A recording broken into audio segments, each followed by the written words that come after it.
tiap-tiap orang punya perbedaan. Tapi yang ingin saya maksud atau ingin saya tanggapi dari obrolan ini tadi adalah kesenian yang secara fungsi itu menjadi kontrol bagi kondisi sosial, ekonomi, politik, juga kebijakan-kebijakan dari pemerintah daerah maupun pusat.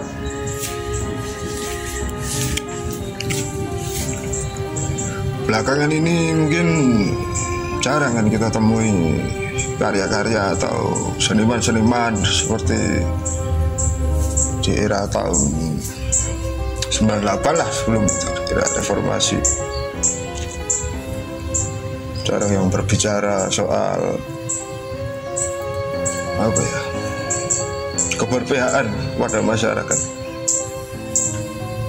atau justru malah terlepas mereka dari masyarakatnya sendiri. Ya barangkali dugaan saya ini ya, suka tidak suka, tuduhan gitu aja anggapnya. Terlalu banyak orang-orang yang menamakan dirinya seniman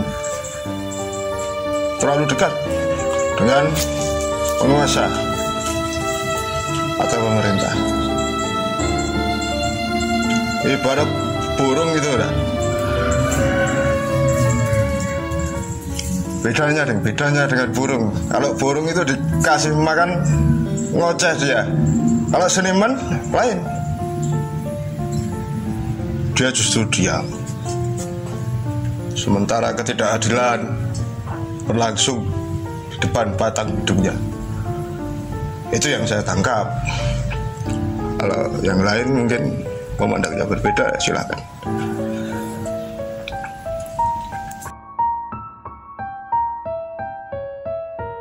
Nah, contoh-contoh kedekatan mungkin ada juga dua istilah pelaku seni dan pekerja seni. Pekerja otomatis mereka mencari penghidupan dan jalan apapun mungkin ditempuh. Oleh karena hal tersebut, barangkali karya yang muncul itu karya-karya pesanan penguasa, atau karena mungkin kurangnya keprihatinan, sebab dimanjakan dengan dana-dana bantuan yang dia terima atau dia minta, atau bahasa kasarnya dia mengibar atau mengemis. Itu dugaan saya atau memang tuduhan saya adalah itu yang salah satu faktor atau penyebab sekarang karya-karya kritis itu langka, dan seniman-seniman atau yang menamakan dirinya seniman itu tidak lagi berpihak kepada masyarakat.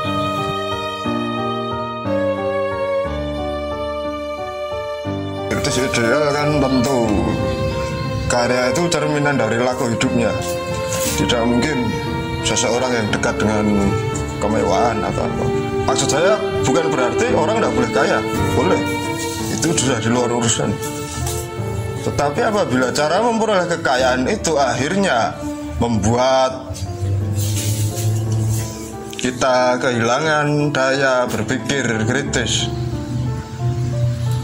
bukankah itu hal yang berbahaya?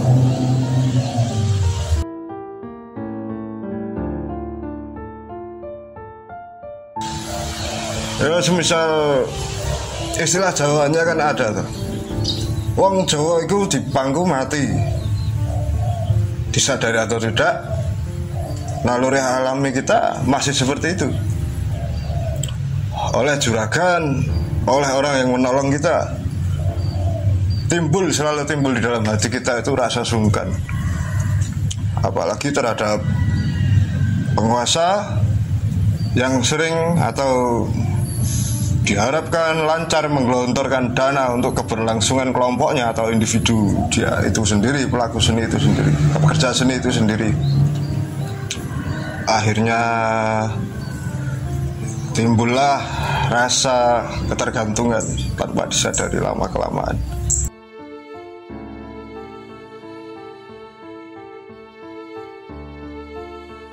Kerjaan klise semisal korupsi itu kita tahu. Korupsi itu untuk apa dilawan? Atau bukan hanya dalam bentuk materi atau uang, itu pun saya rasa setiap orang melakukan tindakan korupsi atau punya bakat korupsi, istilahnya begitu. Tapi kan tergantung kitanya mengembangkan bakat itu atau tidak. Sebagaimana ada istilah ngemis itu bakat sebagai bentuk pembenaran mungkin untuk kita minta dana atau apa. Ya kalau itu dikembangkan ya silahkan. Kalau kelompok saya memilih untuk tidak.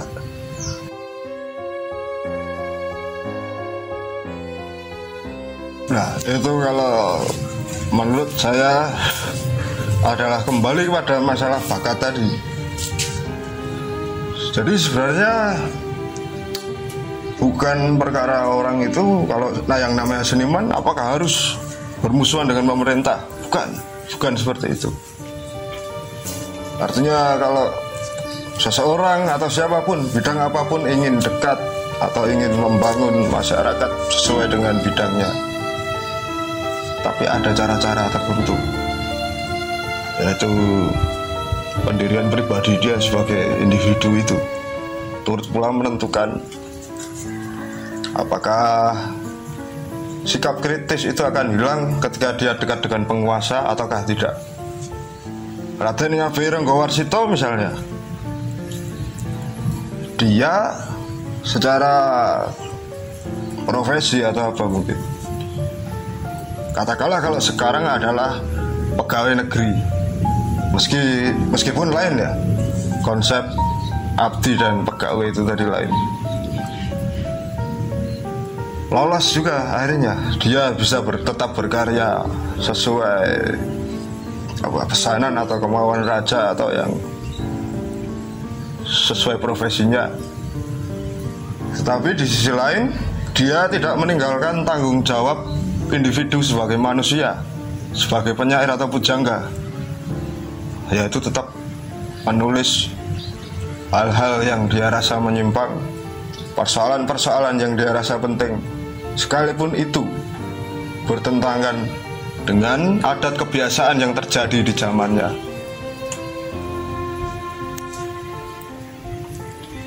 Tetapi mungkin kita tidak banyak belajar tentang itu, atau mungkin kita memang masa bodoh. Dan akhirnya yang penting berkesenian, yang penting itu tidak melanggar hukum. Toh proposal itu juga sah. Memang proposal itu sah dan menjadi hak setiap warga negara yang ingin berkegiatan. Tetapi akhirnya langkah omong kosong jika yang ditampilkan itu hanya hal-hal klise, hal-hal yang sebenarnya masyarakat sudah tahu dan sebenarnya bukan masalah yang mendasar bagi masyarakat itu sendiri.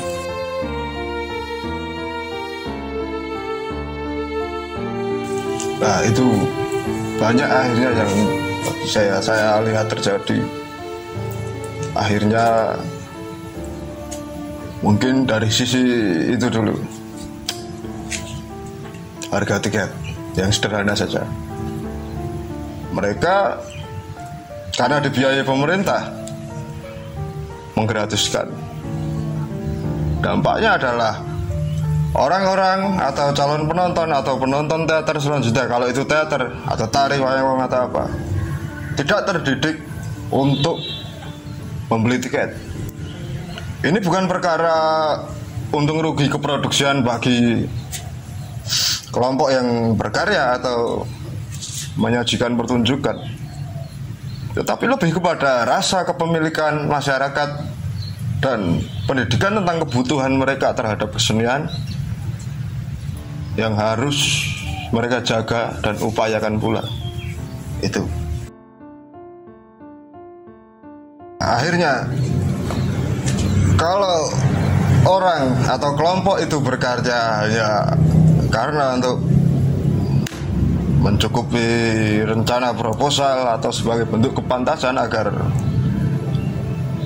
masih eksistensinya terjaga di masyarakat. Tentunya kesenian itu kan sebenarnya lain dengan industri, atau kalau Rendra menyebut barang kesenian ketika itu diproduksi massal akhirnya menjadi barang kerajinan. Begitu juga seni pertunjukan, akhirnya karya-karya sing sak-sake itu keluar. Karena itu juga tidak ada yang mengontrol, tidak ada lembaga-lembaga yang bertanggung jawab mengawasinya atau memilah ini kesenian A, ini B, ini C sesuai tema atau sesuai nilai-nilai yang dibawakan. Karena saya iya, bagaimana karya-karya klise itu tadi yang tidak memiliki gagasan sesuai kondisi zaman dan kondisi masyarakat hari ini. Dampaknya itu tadi, masyarakat akan lebih terbiasa dan lebih mudah mengakses bentuk-bentuk kesenian yang akhirnya menjadi standar bagi dirinya, yaitu kesenian-kesenian yang tidak memiliki mutu. Sebab membuat yang seperti itu saja sudah diterima, timbullah pikiran akhirnya tidak perlu kita merumuskan harapan itu yang memuat wacana, memuat gagasan. Tidak perlu, seadanya, ala kadarnya saja. Yang penting nanti ketika waktunya penyerahan laporan pertanggungjawaban ada bukti, untuk kemudian di tahun-tahun yang akan datang dana anggaran lancar menggelontori kelompok-kelompok mereka. Tentunya kita pernah juga mendengar istilah bahwa pendidikan kesenian, terutama dari seni-seni tradisi, itu bisa memperhalus budi pekerti. Saya pikir ada benarnya. Bagaimana kita sekarang tahu, atau kalau Anda mau mencermati tetangga Anda, sekitar Anda, bagaimana perilaku mereka dan apa saja jenis-jenis kesenian yang mereka konsumsi, sangat berpengaruh terhadap kepekaan rasa, terhadap estetika bergaul. Itu yang mungkin dampak abstrak, tapi sebenarnya saya yakin ada kaitannya.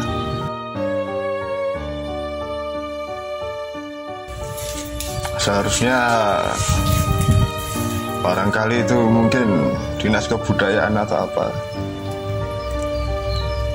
yang dari pemerintah memiliki kontrol terhadap itu, bukan sekedar mengawasi dan memberi stimulan dana agar kelompok-kelompok atau sanggar-sanggar yang entah itu mengajukan proposal atau mereka datangi dan mereka danai itu tetap berjalan. Itu mungkin kalau dari pemerintah melakukan itu, karena mungkin saya dengar-dengar di negara-negara berkembang maju itu kesenian sudah diolah sebagai dasar-dasar menentukan kebijakan ataupun pembangunan. Sementara dari seniman sendiri, mungkin kalau untuk hari ini saya tidak berharap banyak. Saya hanya bisa berusaha bersama kelompok saya terhadap pandangan yang kami miliki. Tapi kalau boleh berharap, seharusnya kalau memang seniman itu menjadi bagian dari sebuah negara atau bangsa dan menjadi bagian dari masyarakat, alangkah baiknya kembali lagi memperhatikan apa yang terjadi di tengah masyarakat kita. Bukan hanya mencari tengkolak berita di media sosial. Kita di Surakarta, kenapa kita ikut kepanasan dengan yang terjadi di Jakarta, di Cina, di di luar negeri atau di tempat-tempat lain yang itu jauh dari batang hidung kita. Sementara di kota kita sendiri ini terjadi banyak hal yang itu bisa kita sampaikan, kita angkat, dan posisi kita adalah sebagai wakil dari masyarakat melalui karya.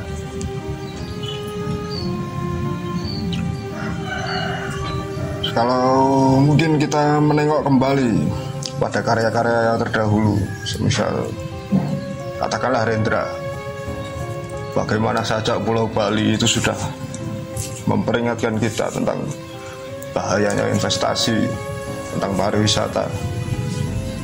Dan mungkin di tahun-tahun itu kita tidak merasa, kita hanya mengerti tentang ketika kota-kota dibangun, pariwisata di berbagai tempat di negara ini dibangun, kita tahunya hanya keuntungan secara ekonomi ketika tempat itu ramai didatangi oleh wisatawan. Tapi dampak kehancuran sosial dan budaya yang sudah diperingatkan oleh penyair besar yang pernah kita miliki tidak pernah sekalipun menjadi bahan pertimbangan pemerintah kita.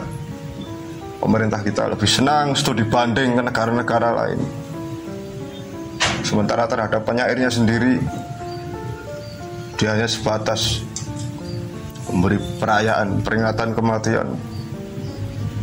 Dan itu pun dilakukan pula oleh seniman-seniman lainnya.